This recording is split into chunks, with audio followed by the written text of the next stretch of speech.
It's about time.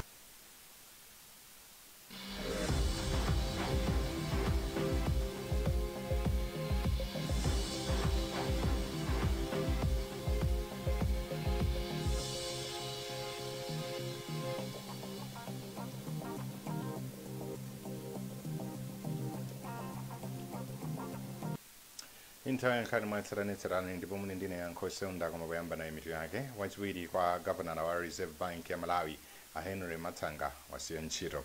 Amene adali phungu wa kunyumba ya malamulo kumpoto kwa boma la Nsanje MCHEKA CHILENJE atiyo adalephera chisankho kamba kuti sadalandire thandizo loyenerera kuchokera kwa chipani chawo cha Democratic Progressive DPP. Ndipo kusamvana kwabuka pakati pa khonsolo mzinda wa Lilongwe ndi anthu ogulitsa nsomba zowuma. Tindizi kama nkhani zina zambiri tisentikhala limodzi.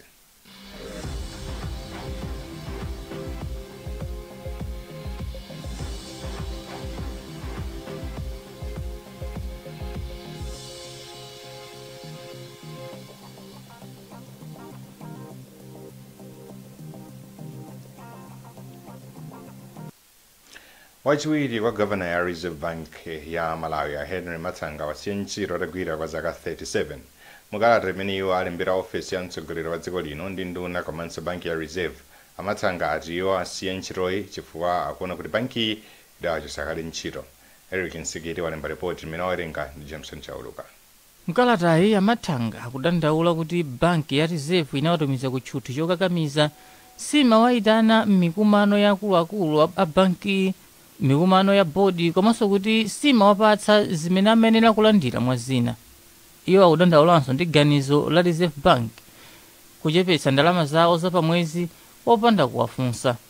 Posachedwa apa bwalo la milandu linakaniza banki yayikuluyi kuchepetsa ndalama zimene Matsanga amalandira pamwezi kuchoka pa 22 miliyoni kwacha kufika pa 10 miliyoni kwacha. Bwalo la milandu lidalamulanso kuti banki ipereke galimoto kwa Matsanga imene akuyenera kulandira ngati wachiwiri kwa mkulu wa banki, komanso kuti galimoto imene akhala kuyendera zaka zapitazi awagulitse. Komabe Matsanga ati banki sidakwaniritse chilichonse chimene bwaloli linagamula.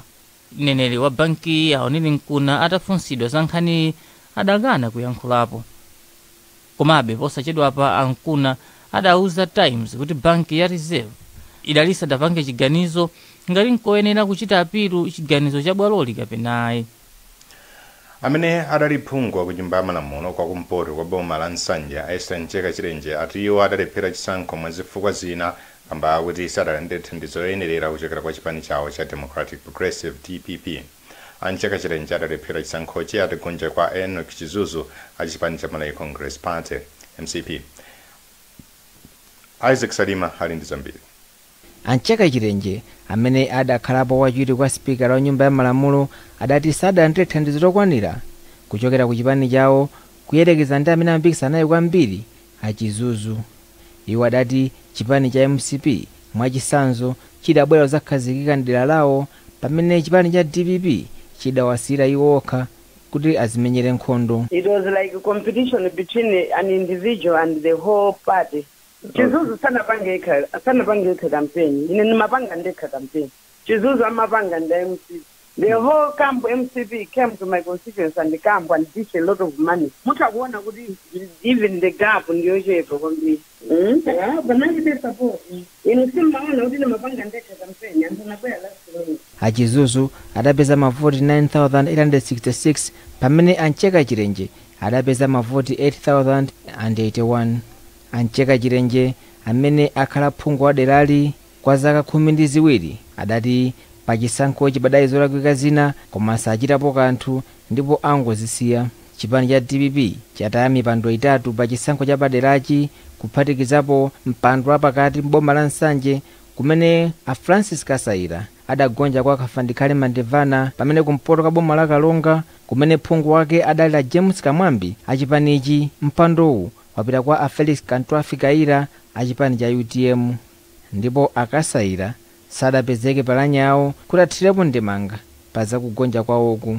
Anthu oyankhulira pa nkhani za ndale anena kuti kusachita bwino kwa chipani cha DPP pa chisankhochi ndi kamba ka mpungopungo umene uli mchipanichi. Katswiri pa ndale ku sukulu ya ukachenjede ya Livingstone ya Synod a George Phiri adati chipani cha DPP chikuyenera kuchititsa msonkhano waukulu kuti chisankhe adindo ena ngati chikufuna kuti chibwererenso mwakale. Wofatisa nkhani chipani cha DPP a Brown Mpenganjira sadapezeke palanya awo kuti ayankhepo pa nkhani zimene zakambidwazi. Kusamvana kwabuka pakati pa conference ndalilongwe ndi anthu ogulitsa nsomba zowuma panja pamalo ofikira mabasi mu mzinda wa Lilongwe pamene khonsoloyi yawauza kuti achoke pamalowa pofika lolemba sabata ino.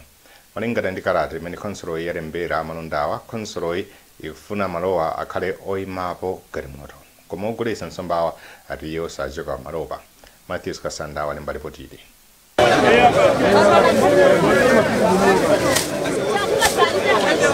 Anthuwa atsutsa ganizo la khonsolo ya mzinda wa Lilongwe kuti achoke pamalowa ponena kuti khonsoloyi sidawapase malo ena kuti azikagulitsira nsomba komanso kuti awapatsa nthawi yochepa kwambiri. Malingana ndi kalata yochokera ku khonsolo ya mzinda wa Lilongwe yomwe Times yaona khonsoloyi ikudziwitsa ogulitsa nsombawa kuti akuyenera kuchoka pamalowa pofika lolemba ndipo kuti akachoka pamalowa ndi pamene khonsoloyi iwapatse malo ena. Kalata yomwe idalembedwa pa 29 April 2021 idasayinidwa ndi mkulu wa khonsolo ya Lilongwe Aelia Mbanda. Koma anthu ogulitsa nsombawa atsutsana ndi ganizo la khonsoloyi ndipo iwo ati sachoka pamalowa. Nkhani imeneyi ndi akuluakulu ansika wapano sanakambiranepo yonena kuti tikuchoka pansika pano. Moti olo akuluakulu athu atakatenga kalata imeneyo anali okhumudwa kwambiri chifukwa choti nkhani zimafunika kuyitanizana anthu akambirani aone way forward kuti pangangaji. Sitichoka pansika pano, tili pano achita kutithamangitsa koma sitilola tiphanaphana nawo. A Stephen Kasinja ndi wapampando wa anthu omwe agulitsa nsomba zowuma pafupi ndi malo ofikira mabasi mu mzinda wa Lilongwe. Ngati chamani wansika unowu zandikhudza kwambiri chifukwa panopa timayang'anira anthu ambiri amene apeza chithandizo kuchokera panopa. Ndeno chinthu chokhumudwitsa kwambiri titalandira kalatayi kunena kuti ife tichoke koma malo amene tikafikire sanatiuze. Anangonena mkalata mowo monena kuti pofika pa 5 April mupezeka mutatani mutachoka, ngati simuchoka tidzayuza yani, tidzayuza force. Komanso malo amene tingakakusiyeni tidzakuwuzani tikatani tikaganiza ifeyo zinatikhumudwitsa kwambiri. Mukalata yomwe khonsoloyi yalemba yadziwitsanso anthuwa kuti ngati angalephere kuchoka malowa pofika lolemba sabata ino adzagwiritsa ntchito malamulo powachotsa malowa. Pali chiyembekezo choti ntchito yopereka madzi abwino isintha mu mzinda wa MZUZU komanso madera ena ozungulira kutsatira kutha kwa ntchito yokonza kaperekedwe ka madzi mu mzindawu ya ndalama zokwana pafupifupi 22.7 billion kwacha. Malinga ndi bungwe la Northern Region Water Board anthu okwana 55,400 kuyikwendeni komanso ena 345,450 amu mzinda wa MZUZU adzakhala ndi madzi abwino pofika mchaka cha 2030. Feston Malakezo adzandiripoti. Project yomwe ikutchedwa Water Efficiency Project pa Chingerezi ikuyembekezereka kufikira anthu opitirira 55,400 township ayikwendeni komanso 345,450 mu mzinda wa MZUZU pofika chaka cha 2030. Wapampando wa Northern Region Water Board James Mtali ati izi zithandizira kuti madzi asamasiyesiye mu mzinda wa MZUZU komanso ikwendeni. Amtali anati pakadali pano chomwe akuchita ndi kupitiriza kusakasaka ndalama zokwana $150 million chomwe cholinga chake ndi kumangira damu la lambilambi mchikangawa limene lidzathandizenso kwakukulu makamaka pakaperekedwe kawo pa madzi. Reservoir yathu ya Lunyangwa damu nayonso ikucheperachepera ndi cholinga chathu kuti timangire damu lalikulu kuchikangawa uko kuli lambilambi site kutero tikupempha ndalama madzi aku MZUZU ngakhale tikuchita tikutukula chitukuko chawo cha mapampa akuluakulu ndi matanki kuona kuti posachedwa ngati sitikuwonjezera madzi ena MZUZU ikhoza kusoweka madzi. Mmodzi wa mainjiniya akuluakulu ku Northern Region Water Board Catherine Mafwirwa ati kumaliza kwa Water Efficiency Project kwatheka kamba ka mgwirizano omwe unalipo pakati pa iwo komanso makontrakta awo. Ntchito zomwe zasala panopa ndi zing'ono zomwe kontrakta angwenika amalizise chifukwa nthawi zina amatha kupezeka ikamuna paipi ikhoza kupezeka pena pake mwina yapanga malusi ndakwenika angopanga taini malusi enzi ngati amene then pali zinthu ngati mwina ma landscaping zomwe zasala koma ntchito zazikulu zonse zamalizidwa mafacilities osamaliza kumanga onse panopata kugwiritsa ntchito. Iwo anati pakadali pano 96% ya ntchitoyi yatha. Tipitiriza kupasirani nkhani zimwe mukatha kuonera izi.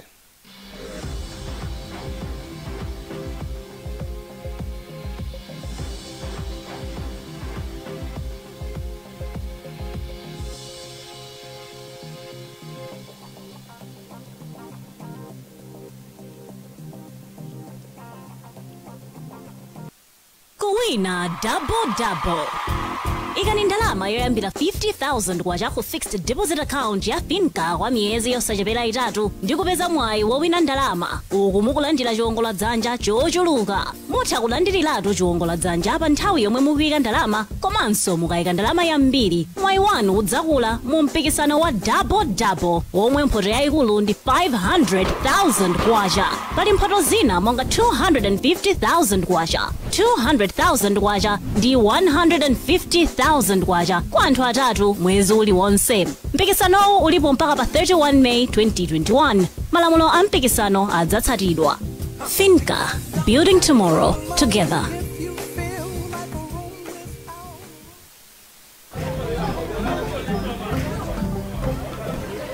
Chavuta nchani? Pakazanga. Ali pa chiopsezo. Ali kuti? Kuchipatalako. Ndikuyenera ndifike kunsanga. Chakuchitikira ndi chani? Ali ndi malungo? Ayi, nzopya. Ndi nchani nanga? Chani? Akukabaisa Jackson olelera. Enake anandiuza kuti zinthu zimene chazi sizabwino iya. Anakunamizani. Njira zolelera nzosaopsa komwe. Zona. Etu. Inde. Akazanga anagwiritsa ntchito Jackson olelera kwa chaka. Tisanapange chiganizo chokhala ni mwana wathu woyamba. Ndipo taonani pano momwe tilili athanzi. Kutere kuwa akazanga upanga zolondola? Inde. Apa ndemwe ndi masula. Musamvere mabodza ndi nkhambaka zokhudza njira zolelera. Pitani ku chipatala chomwe muli nacho pafupi kuti mukamve zoona.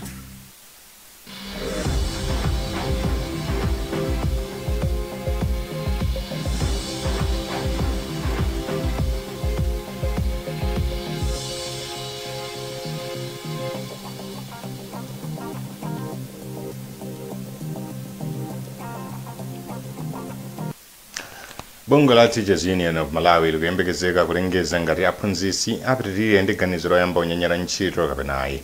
Bungwe linachenjeza kuti aphunzitsi ayambiranso unyanyala ntchito ngati boma silisintha ganizo lake lokana kupereka ma-allowance kwa aphunzitsi chifukwa choyika moyo wawo pa chiopsezo ku mliri wa COVID-19. Akuluakulu ku bungweli akuti apereka ganizo lawo pa nkhani lolemba sabata ino. Taonga Sabora wazani zambiri mu ripoti ili. Pa 24 mwezi wa Marichi chaka chino, bungwe la Teachers Union of Malawi lidalembera kalata mlembi wamkulu ku nduna wa maphunziro komanso mlembi wamkulu ku nduna wa maboma ang'ono kwadziwitsa kuti aphunzitsi a primary, secondary komanso aphunzitsi ophunzitsa nsukulu za aphunzitsi ayambe kunyanyala ntchito pakapita masiku 7 malingana ndi mkulu wa Teachers Union of Malawi Awire Malimba. Masiku 7 amene adapereka kuboma adatha lachinayi lapitalo, ndipo Amalimba auza Times la Mulungu kunena kuti bungwe lawo la tumu lilengeza bwino lomwe lolemba ngati lingapitirire ndi ganizo lake lonyanyala ntchito kapena ayi. Panopa tinamaliza masiku asanu ndi awiri pachinayi sabata yapitayi koma tinangona lati mu holiday tilumikizana nawo aphunzitsi ndi anthu onse pa Monday pamene tikuyandikira kuti kasikugwira ndiye chiganizo cha Teachers Union of Malawi apereka pa Monday. Posachedwa apa mkulu wa Civil Society Coalition for Basic Education a Benedicto Kondowe anati kukambirana ndi kumene kungathandize kuthetsa kusemphana maganizo pakati pa aphunzitsi ndi bomaku. Amalawi ena amene ali mugulu la oyendetsa galimoto za Land Rover Defender apereka magazi ku chipatala cha Queen Elizabeth mu mzinda wa Blantyre. Iwo apereka magaziwo pofuna kuthandiza amayi oyembekezera ku chipatalachi. Gary Samati wazani ripoti. Gulu lilapereka magaziwo ngati mbali imodzi yosangalira nyengo ya Pasaka imene akhristu amakumbukira za kuuka kwa mpulumutsi wawo Yesu Khristu. Mkulu wa gululi Patson Jojo wati gulu lilapereka magazi pofuna kuthandiza amayi oyembekezera. Chino tipangitsa kwenikweni mmene ma cases alili maternity wing malinga ndi kusowa magazi ezimayi. So we thought it wise kwa wina wake mgulu na concept apangapo experience ma cases amene achitikira azimayi athu. So we thought tutakwera Neneli wa gululi Ted Mhango anaonjezera kunena kuti gululi lasonyeza kuti Amalawi atha kuthandizana okhaokha mosayembekezera boma nthawi zonse. Zinthu zina I think sitimachita so kudikirira munthu wina kuti abwere olo ma NGOs kuti abwere. Zinthu zina zitha kumapanga tokha. Ngati mwaona izopereka magazi so tingadikire kuti boma libwere lipereke magazi sizingacheka. Zinthu zina zimafuna tokha. Chimo mwe muli nawo towa zikuthandiza apena zimene zikufunikira kwambiri pano. So tikaona kuti ife achinyamata amene tilipo mozi tinagwirizana zatheka tabwera kuno tapereka magazi amene athandiza ku mapemphero. Gululi ndi la anthu okhawo amene ali ndi galimoto ya Land Rover Defender. Anthu amakumana pofuna kuthandiza Malawi osiyanasiyana. Ambiri mwa apolisi mdziko muno alibe ukadaulo oyendetsa chuma malingana ndi akuluakulu. Izi zikuchititsa kuti apolisi ambiri azikumana ndi mavuto azachuma akapuma pa ntchito. Amene anali mkulu wa Malawi Police Service SACO a Jonathan Zainga ndiye wanena izi pamwambo otsanzikana naye mu mzinda wa Lilongwe. Kenaka Zainga anatsindika zakufunikira kwa maphunziro azachuma pakati pa apolisi mdziko muno. Fale Banda walemba ripoti tumene wawerenga Matthews Kasanda. Azainga ati izi nchimodzimodzinso pakati pa anthu ogwira ntchito ku nthambi yoona za anthu olowa komanso kutuluka mdziko muno ya immigration komanso ndende za mdziko lino. Malawi Police SACO yomwe ndi mamembala okwana 6,000 yakwanisa kusunga ndalama zokwana 1.8 billion kwacha, ndipo mamembala ena a SACOyi anabwereka ndalama pafupifupi 1.6 billion kwacha. Ulendo unali wabwino komanso wina ovuta makamaka kuti tisinthe maganizidwe ama police officers pa nkhani ya ndalama. Munamva inu amayi aja amanena kuti police officers ndi savings sizigwirizana yayi. Ndipo mkulu wa MUSCO Afumbani Nyangulu anati kudza kwa nthenda ya COVID-19 kwakudzanso ntchito za masako mdziko muno.